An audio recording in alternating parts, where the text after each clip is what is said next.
Hi there, it's Kim Denny with Inspired Designs, and I am here to give you some basic tips on completing your Dandelion Wish plaque.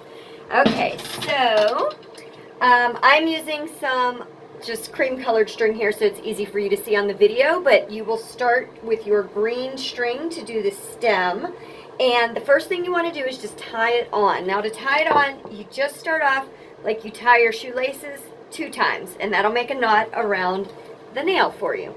And then the technique for this plaque is the same all the way when you do the stem and then when you do each of the little poofs here. But I'm going to just show you real quick.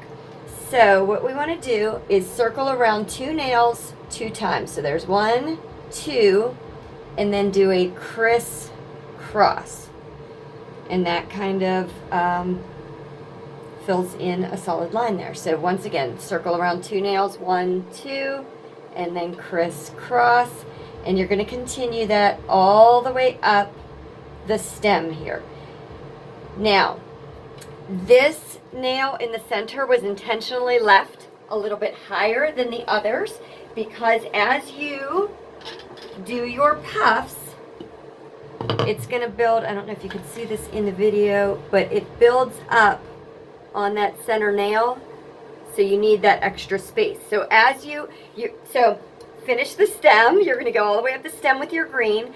You'll tie off. Whenever you tie on or tie off, leave a nice long tail because it's going to make your tying easier. It'll make it less frustrating. And then at the very end of your project, you can put a little drop of craft glue or super glue on those knots, and then just trim the strings as closely as you can.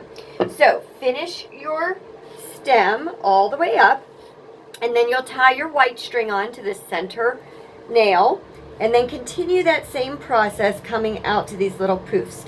So you're going to loop around this nail here and then come back and crisscross, and then you'll go out to each of these ones and circle around, crisscross, circle around, crisscross. Now start on the ones that are closest to the wording here because these are a little bit more spread out, so it'll be easier for you to see and easier for you to get the technique down by the time you get to these ones that are a little bit closer together. You can see in the nails it looks like a mess, but you will figure it out, I promise. So start out, tie your white string to the center, come out to the center nail, and then to each of these spokes. Now on the puffs that are further out, you have a center and you have 5 spokes. On the ones that are closer in, you've got a center and 3. So you'll come out, you'll do your 5 spokes, you'll go back down, and then you'll come back out to this closer in one. Do your 3 spokes, back down, go back out, do your 5 spokes, back in, and so on, and just work your way around. If you have any questions, the easiest way to get a hold of me is through a message on my Facebook page. You see Inspired right there is the Facebook page. I would love for you to share a picture of your completed project when it's done. You can always look for more projects on the page or on my Etsy page, which is also called Inspired. And if you have a friend that sees this, but maybe they're not crafty and they don't want to make their own, any of these can also be ordered as completed items, which I will string and send out. So you can get them as kits or you can get them completed. I hope you have a lot of fun with your Dandelion Wish. Thanks so much and have a great time. Bye-bye.